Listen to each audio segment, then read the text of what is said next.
that Allah, He loves those who do yawning, and Allah, He hates those who do sneezing. So I said to myself, in the time of war, if you are in Hamas, and you are trying to make Allah happy, what you should do?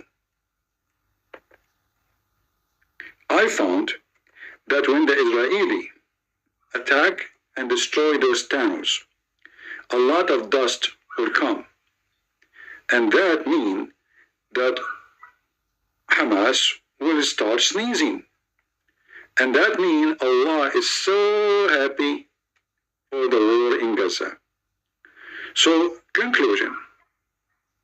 Prophet said, Allah loves sneezing but dislike yawning. 3 times. So if one of you sneeze and then praises Allah, achoo,